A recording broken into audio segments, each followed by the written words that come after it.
Kisah akan berfokus kepada seorang mantan pembunuh bayarin bernama Kang yang tinggal berdua bersama sang istri. Namun sekian lama berumah tangga, mereka belum dikaruniai anak akibat Kim diketahui tidak subur. Saat ini, sang istri yang ingin pergi liburan bersama temannya meminta Kim agar menjaga anak gadis dari temannya itu. Namun Kim keberatan karena takut menimbulkan fitnah yang tidak diinginkan.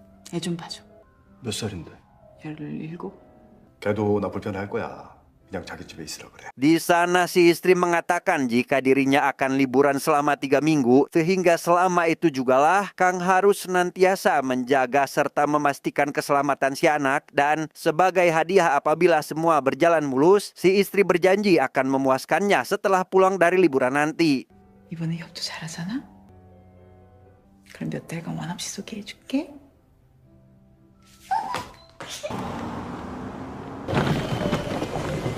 Setelah mengantar istri dan temannya ke bandara, Kang segera bergegas ke lokasi yang diberikan untuk menjemput si anak. Hingga tak lama, orang yang ditunggu pun akhirnya muncul dengan serta-merta membawa temannya. Yang di sana, si anak yang bernama Yunzi mengaku ingin mampir ke toko buku dan meminta izin menginap di kediaman temannya. 어디로 갈까? 홍대요. 책 좀 사려고요. 얘네 집에서 자고 가도 돼요? 나중에 엄마한테는 말하지 마세요. 괜히 걱정하시니까. Mendengar hal tersebut, Kang yang sedari awal tidak ingin ada anak gadis tinggal di kediamannya pun langsung setuju dengan memberikan syarat untuk menghubunginya jika terjadi sesuatu. Hingga setibanya di depan toko buku, ia pun memberikan uang untuk kebutuhan mendesak dan memintanya agar tidak keluyuran di malam hari. 지갑 줘봐. 고맙습니다. 너 엄한데 쏘다니지 말라고 주는 거니까. Tepat pada jam 1 malam, Kang yang sudah tertidur pula seketika terbangun akibat panggilan mendesak dari Yunzi yang mengaku sakit ingin dijemput. Namun setibanya di sebuah restoran, si anak terlihat baik-baik saja. Bahkan saat ini tengah asik bercengkrama bersama teman laki-lakinya. 윤지야, 나 먼저 갈게. 오빠 집 어디라 그랬죠? 같이 타고 가요. 아니야, 나 택시 타고. Setelah temannya pergi, Yunzi mengatakan jika dirinya ingin ikut pulang ke kediaman Kang. Sehingga Kang yang penasaran lantas bertanya, kenapa kamu tidak jadi menginap di rumah teman perempuanmu? Di mana Yunzi sama sekali tidak menjawab dan justru malah sibuk chattingan bersama teman perempuannya. 야, 아저씨 먼저 들어가세요. Tanpa memberikan penjelasan, Yunzi meminta Kang pulang duluan tanpa perlu mengkhawatirkannya. Hingga sesaat setelah Kang menaiki mobil, ia melihat si anak akan pergi ke suatu tempat bersama laki-laki yang nampak baragajul. Sempat ingin membiarkannya begitu saja. Kang yang mendapat pesan dari sang istri menanyakan kondisi Yunzi saat ini pun terpaksa harus memutar arah kendaraan dan mengikuti petunjuk sesuai alat pelacak yang disimpan dalam dompet Yunzi tanpa sepengetahuannya. 지갑 줘봐.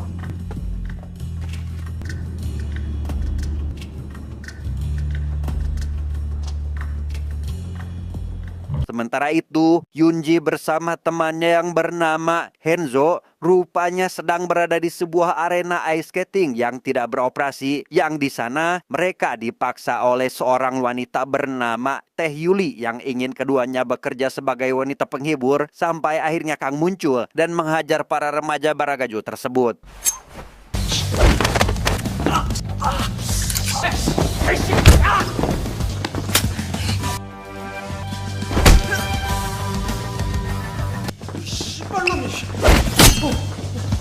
Keesokan harinya, Kang yang baru selesai mengobati luka dihampiri Yunzi yang ingin sarapan. Namun Kang yang sebelumnya sempat memberikan uang, lantas menyuruhnya keluar untuk membeli makanan. Namun alih-alih menuruti perintah, Yunzi justru malah curhat terkait dirinya yang ingin sekali tinggal lebih lama di kediaman ini dan mengaku telah dikeluarkan dari sekolah, namun tidak memberikan jawaban terkait alasan dikeluarkannya. 그냥 아저씨 집에 쭉 있을래요. 너 다른 친구 없어? 많지? 저 학교에서 완전 아싸예요. 아싸가 뭐야? Setelah makan di restoran, Kang bersama Yunji yang kini dalam perjalanan pulang seketika dihentikan oleh detektif bernama Samsul. Mereka dibuat terkejut saat mengetahui jika di arena ice skating telah terjadi pembunuhan terhadap 5 orang remaja, di mana tujuan Samsul menghentikan mereka untuk sekedar bertanya terkait Kang yang sering terlihat melewati jalur tersebut. 이쪽 길로 자주 다니세요? 뭐 가끔요. 지름길이라서. 실례가 많았습니다. 조심히 가십시오. 수고하세요. Karena Kang bukan pelaku atas pembunuhan itu, ia pun merasakan adanya firasat buruk yang akan menimpa ke depannya. Hingga di keesokan harinya, Samsul terlihat datang hingga Kang lantas meminta Yunji agar menunggu di dalam kamar, sementara dirinya akan menyambut bapak detektif ini. 실례 좀 하겠습니다. 저쪽 가서 얘기하시죠. Di sana Samsul memperlihatkan video rekaman CCTV 30 menit sebelum kejadian, yang mana dalam video tersebut terlihat Kang telah melintas ke area itu sebelum para korban masuk ke arena ice skating, dan karena salah satu korban terlihat membonceng Yunji, ia yang mendapat laporan jika anak tersebut selalu dirundung saat di sekolah pun membuatnya curiga jika Yunji terlibat dalam kasus ini. 윤지가 이번 사건이랑 연관 있는 게 명료해지면 그때 다시 오세요. 예. 그럼 오늘은 이만 일어나겠습니다. Melihat Yunji murung di dalam kamar, Kang segera menghampiri sekaligus memintanya agar tidak khawatir karena tidak ada keterkaitannya dalam kasus ini. Namun melihat kelopak matanya yang mengeluarkan air mata, hal tersebut seketika membuat Kang teringat pada seorang wanita yang hidup dalam kehampaan. Entah penderitaan atau penyakit yang sedang dialaminya, Kang tidak ingin mengetahui semua itu hingga si wanita meninggal dalam pangkuannya.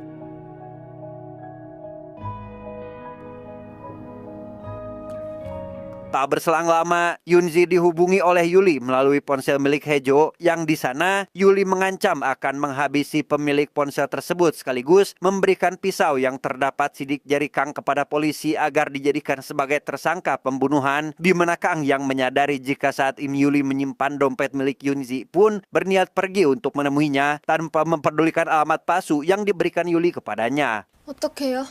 우리한테 가봐야지.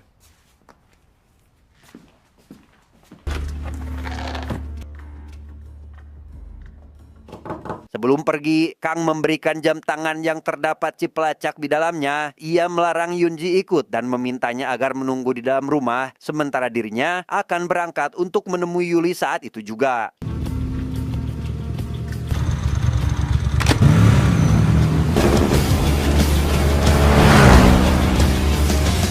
Setibanya di sebuah gedung karaoke, Kang langsung menemui pemilik tempat itu dan membuat Yuli terkejut karena tidak menduga kemunculannya, di mana Kang lantas memperlihatkan kekejamannya selaku pembunuh bayarin dengan melukai anak buah si bos secara brutal demi mendapat pisau yang diinginkannya. Sehingga si bos yang mulai merasa terintimidasi pun segera memberikan pisau tersebut, tetapi 칼 가지고 와.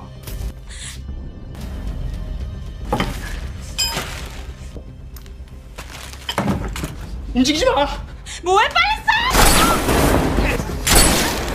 karena Teh Yuli bersama bosnya melarikan diri, Kang segera bergegas untuk melakukan pengejaran. Namun setibanya di salah satu ruangan, listrik tiba-tiba padam disusul kemunculan sosok pembunuh bayaran Rusia yang seketika memberikan serangan dan...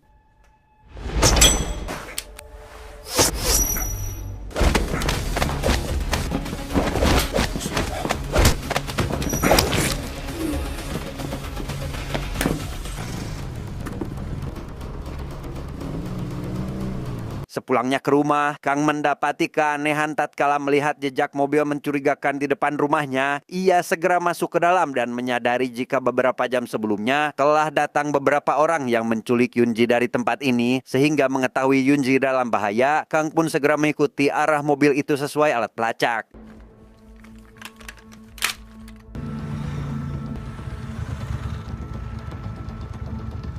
Tibanya di titik terakhir, Kang dengan sengaja merusak mobil yang terparkir demi memancing penjaga keluar. Ia dengan santainya masuk dan menghajar para pria berandalan yang ingin mencicipi salah satu wanita yang ada di tempat tersebut.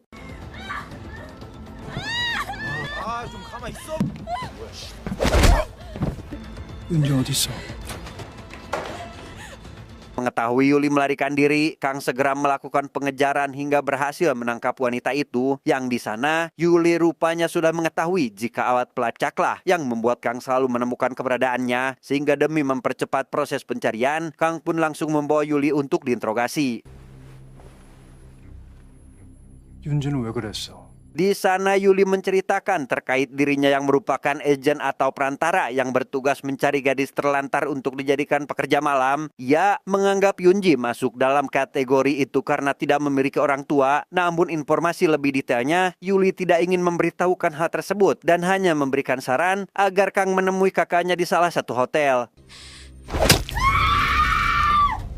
윤지 지명한 새끼 누구야? 그건 나도 진짜 몰라. 오빠만 알아. 진짜야. Don't tell papa. Don't tell papa. Setibanya di hotel yang dimaksud, Kang disambut sebilah kapak dengan dua orang yang langsung menyerangnya. Ia dengan cepat menghajar kedua pria tersebut hingga tanpa hati nurani lekas memotong salah satu kaki dari mereka.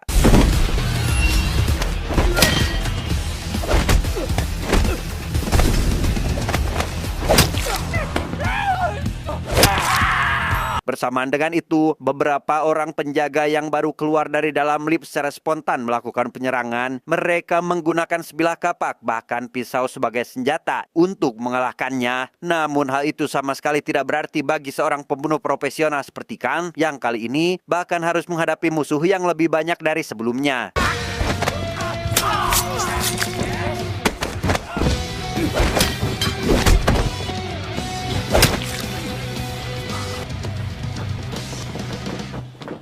Melihat sebagian orang melarikan diri, Kang dengan cepat melakukan pengejaran hingga terhenti di parkiran. Ia segera menginterogasi satu persatu dari mereka untuk menanyakan keberadaan Yunji saat ini. Hingga pada akhirnya tersisa satu orang yang memberikan petunjuk, yaitu manajer hotel inilah yang akan mengetahui keberadaannya. Tetapi 여자애 어디 있어? 정말이에요. 잠시만요. 그 누가 알고 있는지 알아요. 누구야? 매니저요.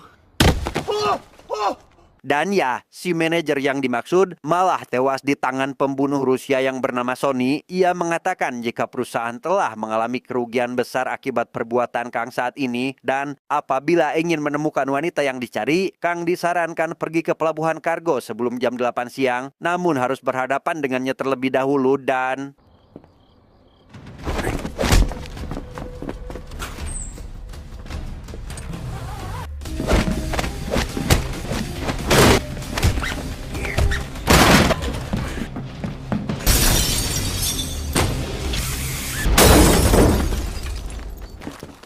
Setelah lolos dari Sony, Kang malah bertemu dengan Samsul yang berniat menangkapnya. Ia dianggap telah melakukan pembunuhan terhadap remaja di tempat ice skating sekaligus Yuli yang ditemukan dalam kondisi tak bernyawa. Namun Kang dapat dengan mudah mengembalikan situasi dan memaksa Samsul agar ikut bersamanya. 위험한 새끼네.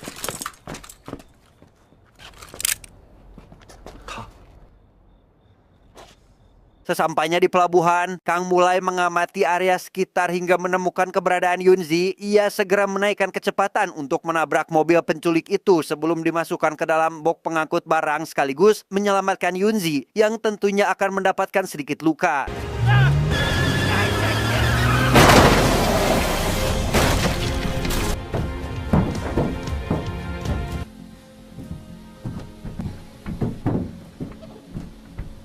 Di waktu yang tidak tepat, pria tak diundang seketika datang dengan menabrakkan mobilnya. Ia bermaksud menghabisi Kang yang justru berujung malapetaka bagi dirinya sehingga...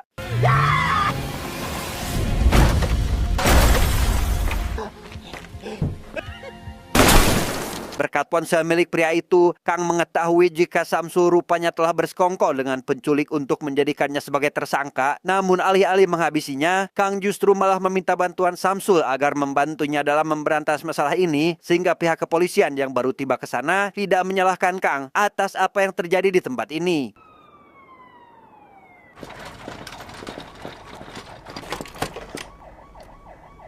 조만간 연락할게. 3 hari mendapat perawatan, Yunji akhirnya sadar sehingga Kang lekas memberitahu jika polisi akan mampir untuk meminta keterangan. Di mana Kang yang berniat kembali ke ruangan perawatannya dimohon agar tidak meninggalkannya sebelum para polisi pergi. Sehingga tak ada pilihan lain, Kang yang merasa kasihan bersedia mengikuti keinginannya. 싫어요. 혼자 있는 거.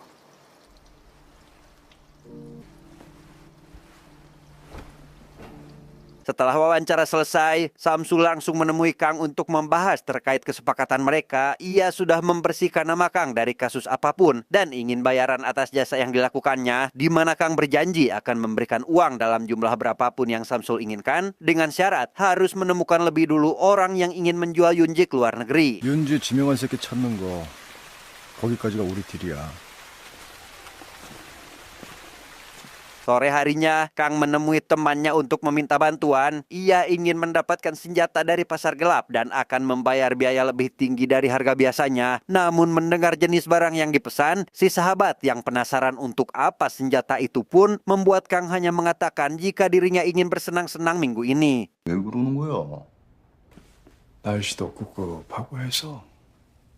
Setelah menjenguk Yunji di rumah sakit, Kang dihubungi Samsul yang sudah menemukan informasi terkait orang yang ingin menjual gadis tersebut. Ia mendapat kabar jika sebelumnya Yunji akan dikirim ke sebuah hotel untuk diantar kepada seorang pria bernama Hyungju. Sehingga tanpa buang waktu, Kang pun langsung menemui sosok tersebut untuk mencari tahu lebih rinci dalang dibalik penculikan ini. Dalam situasi terdesak, Hyunju dihubungi seorang wanita yang mengingatkannya agar segera menyiapkan pesanan bos mereka, sehingga Kang yang mendengar percakapan itu langsung memaksa pria tersebut agar buka suara terkait siapa bosnya, di mana Hyunju mengatakan jika sosok itu merupakan seorang hakim yang sebentar lagi akan mengadakan pesta di sebuah resort tepat di belakang museum yang ada di kota ini. 잘하면 살 수도 있잖아. 판사라는구만 알아. Di sana Hyunju menjelaskan perihal bisnis yang dikelola olehnya. Ia mengatakan jika para gadis hasil penculikan tersebut akan diberikan kepada bosnya untuk dicicipi, dan setelah puas dipakai, para wanita itu pun akan dijual ke negara Rusia untuk dipekerjakan sebagai seorang wanita penghibur. 애들은 어떻게 구해? 여기저기서 이용하는 거잖아. 엔터테인먼트. Mendengar hal itu, Kang yang semakin terpancing untuk memberantas kasus ini pun menghabisi Hyunju dan menghubungi tim pembersihnya untuk menghilangkan jejak. Yang di sana, ia meminta kepada rekannya itu untuk melakukan pembersihan terakhir di sebuah resort yang akan dia datangi dengan bayaran tinggi jika bersedia menyelesaikannya. 네 배? 조만간 연락할게. Tepat di tengah malam, Samsul menghubungi Kang untuk memberitahu terkait Yunji yang yatim piatu semenjak 3 tahun lalu. Ia juga sudah menemukan sosok hakim yang dicari, yaitu seorang kepala kejaksaan yang sangat berpengaruh di dunia politik. Sehingga tanpa pikir panjang, Kang pun langsung pergi menuju resort untuk melakukan pembantaian dan...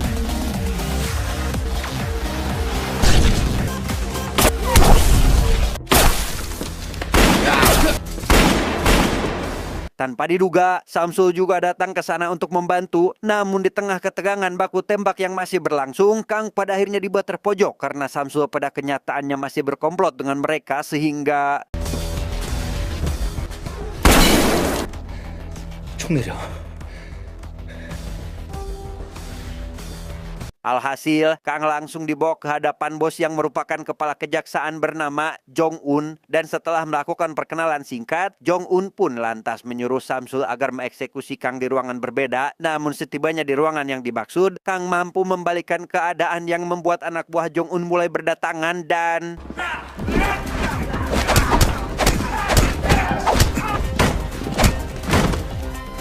Setelah Samsul bersama kroconya dihabisi, Sony yang mendengar suara keributan juga datang ke sana untuk menghabisi Kang, sehingga terjadilah aksi baku tembak di mana Kang seorang diri harus berusaha menghabisi Sony bersama para anak buahnya, dan setelah keduanya kehabisan peluru, mereka pun harus bertarung tanpa senjata sampai akhirnya...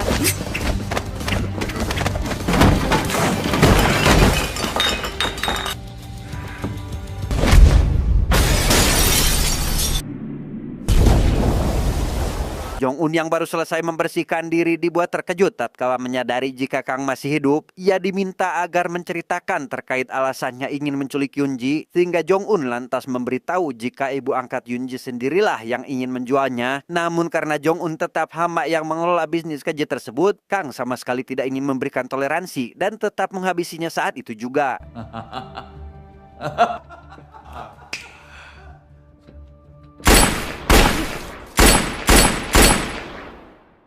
Keesokan harinya, ibu angkat Yoonji yang mendapat kabar mengenai kematian Jong-un lantas berniat pergi meninggalkan istri Kang begitu saja. Namun baru saja menaiki mobil, Kang rupanya sudah ada di dalam dan menyuruhnya agar berkendara ke suatu tempat yang di sana Kang meminta izin akan merawat Yoonji hingga dewasa dan lekas menghabisi si ibu angkat yang tidak berperi kemanusiaan ini.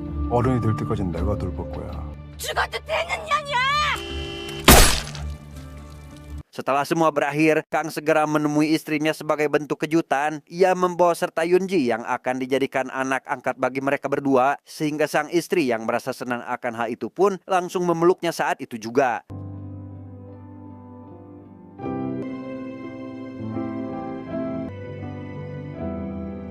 Tamat, ending yang sangat membagongkan.